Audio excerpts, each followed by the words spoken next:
Hi, so today we're going to talk about micronutrients and why it is so important to balance our micro and macronutrients, because essentially food is messages to the cells in our bodies. Just want us to sort of start out with a brief example for you. If you think about like a traditional calorie counting diet, as it were, a restrictive diet. So when you think about it, if for those programs that just literally focus on calorie counting, if you take a large avocado, it's going to have about 400 calories. If you take a Krispy Kreme donut, it's going to be about 200 calories. So if you were counting calories, you wouldn't eat the avocado and you would eat the Krispy Kreme donut.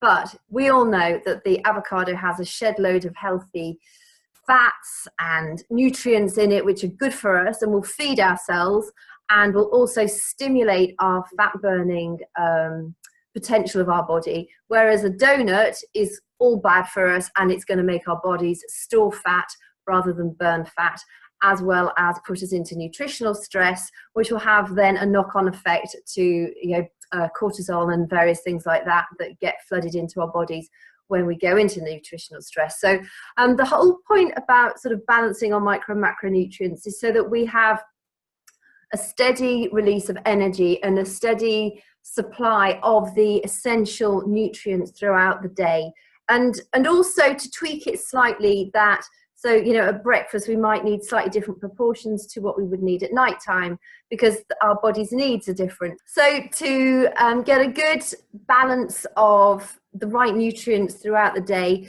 essentially we're looking at 40% of carbs, 30% of healthy fats and 30% of proteins. Our fruits and vegetables are going to fall into the carbs category, and it's really important that with your carbs, when you're thinking about the more starchy carbs like potatoes, you want to try and eat sweet potatoes rather than white potatoes because they've got a higher nutritional value, and make sure you're choosing things like brown rice rather than white rice, wholemeal bread over white bread. So try and cut out the refined and the processed stuff and eat the fibre-filled carbohydrates. So also one thing we tend to do is overeat our carbs and undereat our vegetables. And I'm sort of making a difference now between starchy vegetables like potatoes and starchy produce like rice, for instance, and pasta, compared to the green veggies. And it's the green veggies where a lot of us trip up. And essentially, you should be trying to include, like for breakfast, you'll see in the documents that I shared with you yesterday in the wellness overview and the healthy habits, you are going to need more protein for your breakfast. You want to include you make sure that you're including protein. Protein is something I'm very rarely used to include at breakfast, same with vegetables. And since I've become more aware of what my nutrition should be, I'm going for longer. So I'm not as hungry as I used to be after breakfast. And also, when you're eating vegetables, they keep us more regular. The fibre in vegetables makes such a massive difference. I think, traditionally, I have quite a slow digestive system. So even as a young child, I didn't have very many dirty nappies. Sorry to be sharing this with you, but it's kind of, this is life, and I'm sure I'm not the only one. But having vegetables throughout the day rather than just at the end of the day as part of my evening meal, it's made a massive, massive difference to me. So things for like to try and include more veggies throughout the day. What I do is, I don't do it every morning, but probably 4 mornings a week I'll have an omelette, and in that omelette I'll have things like bell peppers, coriander. I always stick coriander in. I might put some green beans in, whole green beans, onions, mushrooms, things like that. And if I'm going to add a little bit of protein, obviously I've got the egg, but I also might grate some cheese, because also if it's a high quality cheese, it's healthy fats. And I'll also use either coconut oil or butter in order to make the omelette. So I'm getting a good combination of healthy fats, proteins and vegetables. We also ought to have a few carbs. Well, for me, the carbs come in the vegetables with that sort of healthy breakfast. I wouldn't have a round of bread or toast with it because I actually wouldn't need it. And then for our evening meal, for instance, we don't need so many carbs because carbs are what give us energy. So there are certain carb starvation diets out there where you pretty much restrict your carbs, and there is a phenomenon known as foggy brain as a result of it, and it's because carbs give our brains energy, and they're a really essential part of our diet. We should be having carbs regularly throughout the day, but for our evening meal, it's the sort of the meal, because it's the last meal of the day, we're not needing as much energy because we're getting ready to slow down and get ready for bed. So try and eat your carbs earlier in the day rather than later in the day, and try and space out your vegetables to include in your whether you could in fact even have vegetables as part of your healthy snack. So slice some raw peppers and carrots and cauliflower florets and broccoli florets and things like that, and maybe have them with some hummus. So again, you're getting healthy fats, and you're also getting a good dose of vegetables throughout the day as the day progresses. And so it's really important to try and have a reasonable mix of your fats, your proteins, and your veggies, fruits, and carbs throughout the day. People tend to say, oh no, I shouldn't eat fruit because it's so high in sugar. Actually, fruit's really good for you. It's a really important source of antioxidants and phytonutrients and fiber. And when we're eating fruit, we should look to eat, a wide range of colors, and ideally the darker fruits. So, like blueberries, raspberries, loganberries. Try and eat fruits that are not quite so sweet. So rather than eating maybe a banana, have a handful of blueberries, because the banana has a lot of sugar in it. It also has magnesium, which is really good for us, particularly for our hormonal health when we're menopausal. So, if you're menopausal, banana might well be the one to go for. But otherwise, try and, have add things like blueberries to your diet as well, because things like that, where they're so full of the right antioxidants and also free radicals, which help our cellular structure stay healthy and to work optimally. So those are also, it's really important to make sure that you eat plenty of fruit. It's fruit juice which really is the problem, because when we just drink the juice, we're taking out all the fiber, and it's the fiber that allows the slow release of sugar into our blood, so you don't get that awful sugar spike and then to sort of come back down off it. So bear that in mind. I would suggest you ditch fruit juice. If you have it in your house, get rid of it. It really is, it's pretty much like liquid sugar. And I'm going to be sharing some food comparison images with you at some point over our 5 days together, and you'll see just how much sugar is in natural fruit juice without any sugar added. So if you want fruit, eat the fruit. You get the fiber, you get a host of other benefits which you don't get when you have just straight fruit juice. So it's also really important to make sure you have a steady supply of protein, because protein builds muscle and helps to repair your muscle too. So whether you're vegan or whether you're omnivorous or vegetarian, make sure that you're getting a good supply of protein. Now, you'll find that in the different food groups, things like quinoa, they're high in protein too. So beans, they're high in protein. So although it might be called a carb source, it's also very high in protein. So, it's important to have a wide variety of foods that you're eating. To begin with, when you're trying to work out the sort of recipes that probably tick as many boxes optimally as well as you can, keep it to maybe try and find 5 favorite recipes and rotate those until you become a little bit more confident with it, and then you can start to sort of explore and try out different things. But I think if you're fairly new to meal planning and meal prepping, it can be a bit daunting. So keep it easy, and make big batches of food, so that you're not having to think daily, oh my god, what am I going to eat, because you've already got you may have done like enough for 3 different meals when you cooked the one time. Healthy fats are absolutely vital to us. Again, the low fat diet saw sort of, I think it was the 1950s. Anyway, when the low fat diets sort of really became very, very popular, that's when manufacturers started to add loads of salt and sugar.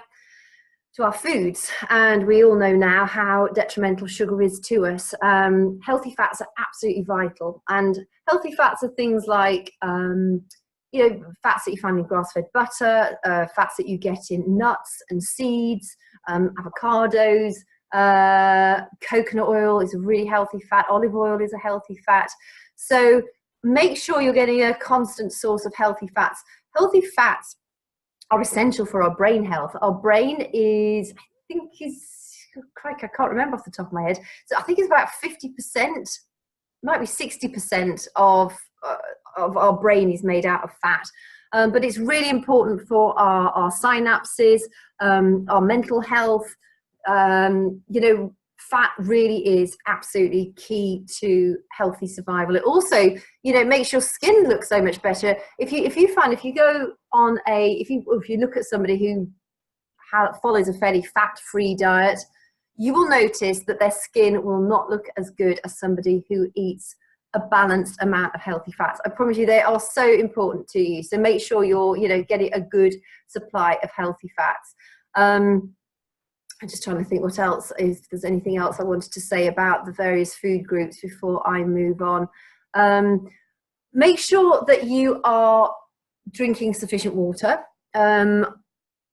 Again, you need to work out how much water you should be drinking. I've already mentioned this. I think it was either in my video yesterday or in some of the documentation I've already shared with you. You need to be drinking, you need to weigh yourself in pounds and divide that result by 2. And that result is how many fluid ounces of water you should drink on a daily basis.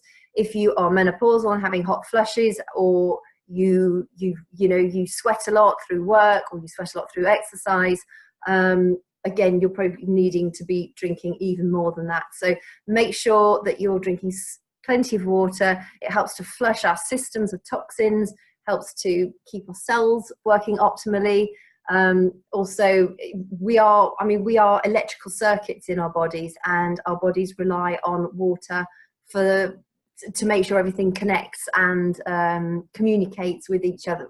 With it, the electrical impulses connect properly and communicate properly within ourselves. So make sure to keep drinking plenty of water. And if you're looking to lose weight, what I would also suggest is that you drink quite a large glass of water before you eat a meal.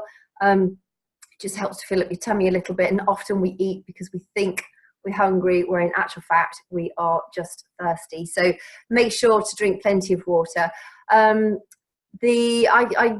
shared the wellness overview with you yesterday, and I really recommend that you look at the wellness overview. It's really important to have an idea of how you're sleeping, the sorts of foods that you're eating, the sorts of foods that you're craving, how you feel when you eat certain foods, because hopefully if you're following this plan and taking action on what I'm sharing in this group, you will start to sleep better, you'll have better energy. You may end up with a little bit of a headache and a few joint aches over the first few days, particularly if you're pulling back on the sugars and the refined sugars and processed foods that you've been eating up until now. But that won't last for too long. So, you're going to have to kind of dig in and bear with that one, because unfortunately, when we start to withdraw those toxins from our diet, it can make our bodies feel a bit yucky for a couple of days. But it's short-lived and it's well worth it, because once you get beyond that, you're going to feel so much better. You'll have so much more energy. So another thing I would encourage you to question yourself is, how much do you drink on a daily basis of other stuff too? So are you drinking sodas? Are you drinking fizzy sugary drinks? Are you drinking non-sugary fizzy sugary drinks? Are you drinking alcohol? Because all of these, again, are going to have an impact on how your body assimilates nutrients, and also can affect how you sleep. So be mindful of what you're drinking. Quite a lot of times I'll say to people, so, what did you drink today? Oh, I drank water. Okay, so how much water do you drink? Well, yeah, I drank 4 glasses. Okay, so did you drink anything else? Yeah, I had a couple of sodas. Okay, so how big were those sodas? Well, They were large ones. So technically they probably had like 4 times the amount of sugar they should have had on a daily basis, just because they were drinking sodas. And then, you know, they're eating clean, they're eating healthily, and they cannot understand why they can't lose the weight. And it's because they're drinking the calories. And when we're drinking things that, even if it's artificial sweeteners, don't be misled by sugar alternatives. The artificial sweeteners, they are as bad as sugar. In fact, you're actually better to eat raw sugar that's not been processed than those artificial sweeteners. They may have 0 calories, but they still put our body into nutritional stress, which then makes our body release cortisol, which then makes us hang on to fat, which is not what you want to do. So, you know, if you're finding drinking straight water a problem, try carbonated water, or add slices of fruit to your water, or mint leaves. Yeah, oh, that's lovely. I actually use rose water essence. So I use sparkling water, and the rose water essence that I've got is very strong, and literally it's a tiny little drop of that. Have that in a big pint glass of water, and that's my sort of evening meal treat. So around about 5:30, that's when I'll have my first pint of rose water spritz, and I'll probably have a second pint of rose water spritz, and then I always have another pint of water while I'm having my dinner. So you know, it just keeps everything well hydrated, and it's a healthy alternative to sodas. And if you've sort of got to the end of the day and you're a little bit bored with water, then it's, you know, adding sparkling water is a lot healthier alternative than you know, choosing either a juice or something fizzy with artificial sweeteners or just with sugar. Also, now this is a little bit strange. If you are eating clean, if you're getting your micro and macronutrients pretty much balanced and spaced out throughout the day, and you are still not shifting those final couple of pounds, but you're drinking soda water, switch to straight water, flat water. The soda water has, because it's carbonated, it's more acidic than flat water. So say if you've got like a bladder infection or you've got cystitis or something like that, you want to be drinking still water, not sparkling, because of the fact it's got that carbonation in it, which makes it more acidic. And the acidity of carbonated water can be that last thing that you need, that, you know, you're still doing, that's not allowing the final pounds to shift. So I know it sounds crazy, but it's actually worked on so many occasions when somebody's right at the end and they just think, I know I can still got 2 pounds I want to shift, or 1.5 pounds I want to get rid of. They replace soda water with straight water, and bang, it goes. You wouldn't think it would make that much of a difference, but it does. So just be aware of that. So I think that's pretty much everything I've wanted to say about micro and macronutrients in here. I will be sharing some more resources with you. I've got a really in-depth article that I want to share with you about healthy fats, because I know, you know, even when you hear somebody say about healthy fats, they are such an integral part of our healthy nutrition, and we need them. Fats give us long-lasting energy, and they're a really integral part of our diet. So, you know, again, just to recap, make sure, so around about 40% will be carbs, 30% healthy lean protein, 30% healthy fats. And if you can keep that combination at most of your meal times, you'll see from the resources I've shared, there's the Plate It PDF. Have a look at that. That tells you pretty much what your portion should be for your lunch, sorry, your breakfast, your lunch, and your snacks, and your evening meal. Have a look at that and take heed about what it says, because it does make sense, and you will be fueling your body optimally throughout, you know, for the right periods of time during the day. Also, just one thing quickly, if you, like me, do a morning workout, I know we're not really going into workouts in this group, but if you are doing health and fitness, but you don't like to eat a large breakfast before you work out, if you're an early morning workout person, what I find is really helpful is to have, I have a small banana and a teaspoon of almond butter. And because it's a combination of you know, carbs, sugar, vitamins, minerals, and healthy fats, that keeps me going throughout my workout. And then after I've you know, done my stretches, then I'll have a proper breakfast. Another healthy breakfast also that I have, because people struggle with breakfast ideas, and if you struggle, let me know, because I can always add more, you know, I can do some specific breakfast ideas for you.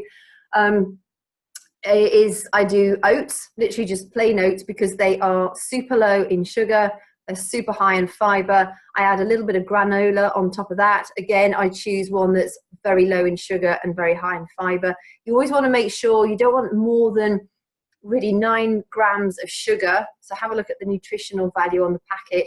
No more than 9 grams of sugar, and you want fiber ideally as high as possible, but realistically between sort of about 4 and 9 grams per serving. If you can find that, and oats and the low sugar, the healthy sugar, granola, tick both of those boxes. And then what I do is I have a blob of Greek yogurt on top to give me the protein. I also I sprinkle on half a packet of my protein shake every day. You might have seen me using my shakes. That's quite high in protein. So again, I put that on top of my Greek yogurt, and I water it down with a little bit of almond milk. So I'm getting a good combination. And I'll also add some blueberries to it. So I'm getting my fruits and fiber, getting vitamins and minerals. I'm getting my carbs, long-lasting energy. I'm getting my protein. It's going to keep me full for longer. And also the shake has, you know, various other superfoods in it. So it's a really healthy way to start the day off. And so I tend to alternate that with a veggie omelette. And then also when I finish off my shake, I normally have my shake at lunchtime as a late lunch. And I will also I'll blend either frozen broccoli or frozen cauliflower in it. Can't taste it, just gives it a really creamy texture, as well as normally black cherries, blueberries and raspberries, and then whichever flavor protein shake I'm drinking that day, and then I just top it up with water, and that keeps me going for ages. But it's so refreshing, it's so flavoursome, and it's so full of superfoods as well as the other things that I've put in it. It's a really handy meal to have. But if you don't drink the shakes, you know, it might be that you just you could still do the same and just add it with milk and maybe Greek yogurt instead of like the protein shake that I use. You can still make your own variety, but add some frozen vegetables to it too, because you're just giving yourself another burst of vegetables and fiber, which will keep things moving better. So I hope that's been helpful to you. Any questions, please let me know. I'll be more than happy to answer them. And I hope you know you're enjoying we're on day 2 already, so God, it's going to go so fast. But I hope yesterday's information about portion control helped you.